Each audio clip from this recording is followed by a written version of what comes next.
আমরা চট্টগ্রামের সকল মাননীয় সংসদ সদস্যগণ এখানে আছেন।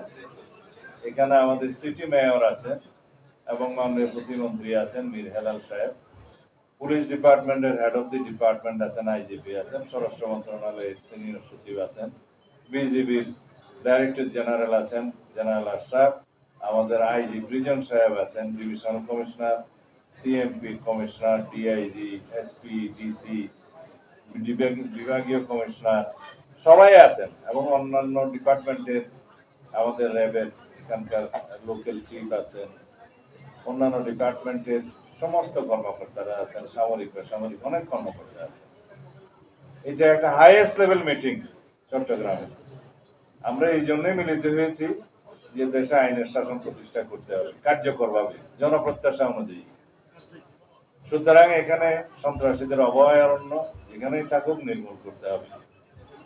রাষ্ট্রকে চ্যালেঞ্জ করার মতো যে দুঃসাহস সন্ত্রাসীরা দেখিয়েছে সেটাকে আমরা যথাযথভাবে অ্যাড্রেস করব এবং এই এলাকায় সলিমপুর, জঙ্গল সলিমপুর, আলীনগর, এই টোটাল এলাকা এবং সারাউন্ডিং যে সমস্ত এরিয়া আছে এগুলোর রুট নেটওয়ার্ক আমাদেরকে এস্টাবলিশ করতে হবে। কিন্তু আমরা এখানে যারা বাসিন্দা যে কোনো ভাবেই হোক তারা এখানে আশ্রয় নিয়েছিল, তাদের জন্য আমরা পুনর্বাসনের ব্যবস্থা করব এবং তাদেরকে কাউকে উচ্ছেদ করা হবে না।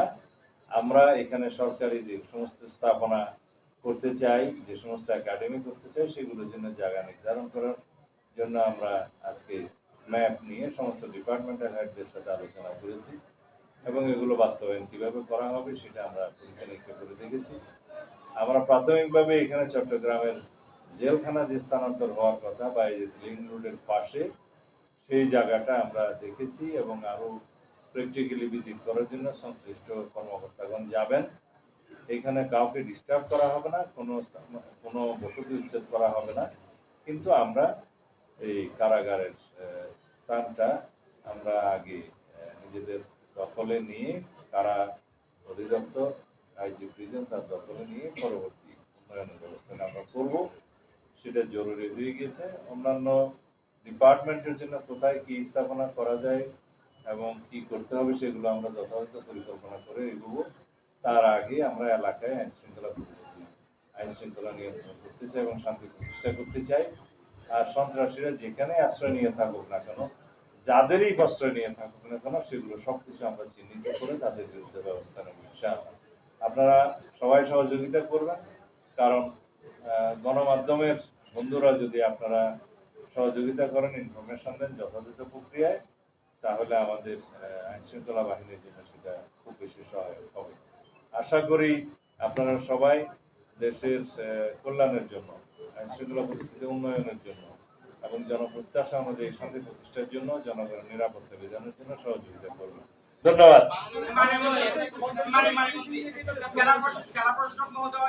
দুদিন আগে একটা গণমাধ্যমে বলেছেন তার নিজস্ব বাহিনী নিয়ে, সেটা পুলিশ বাহিনীর মধ্যে একটা বিরূপ প্রতিক্রিয়া তৈরি করছে।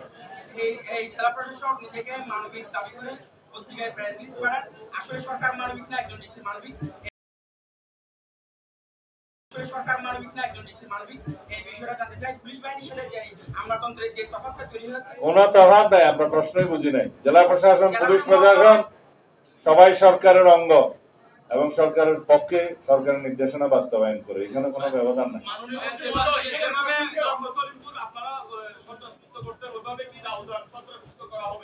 অবশ্যই রাউজান, রাঙ্গুনিয়া, ফটিকছড়ি, বোয়ালখালী সবকিছু অ্যাড্রেস করা হবে। এগুলো সমন্বিতভাবে প্ল্যান হচ্ছে।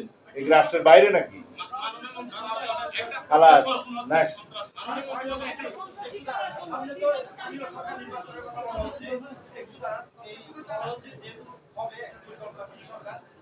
আসলে এই জঙ্গল করে যেহেতু সন্ত্রাসীরা অস্ত্র নিয়ে রাখে বা অন্যান্য সন্ত্রাসী কার্যকলাপ চালায়, এই নির্বাচনে এটা কোনো প্রভাব কোনো প্রশ্নই হলো না। কোনো সন্ত্রাসী থাকবে না এখানে। আর স্থানীয় সরকার নির্বাচন এটা সারা দেশে হবে যেভাবে হয়, এটার সাথে জঙ্গল সলিমপুরের কোনো সম্পর্ক নেই।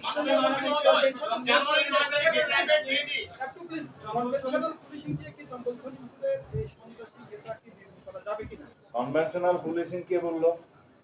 ঐতিহ্যবাহী পুলিশ, তার সাথে বিজিবি ছিল, র্যাব ছিল, মিলিটারি ছিল, অন্যান্য বাহিনী ছিল, হেলিকপ্টার সাপোর্ট নিয়েছিল, 4000 বাহিনী গিয়েছে। এখানে শুধুমাত্র কনভেনশনাল পুলিশ কোথায় গেল? সবাই রাষ্ট্রের পক্ষে, রাষ্ট্রের বাহিনী রাষ্ট্রের কল্যাণে জনগণের স্বার্থে কাজ করবে, জননিরাপত্তার জন্য কাজ করবে, সবাই আমরা এক।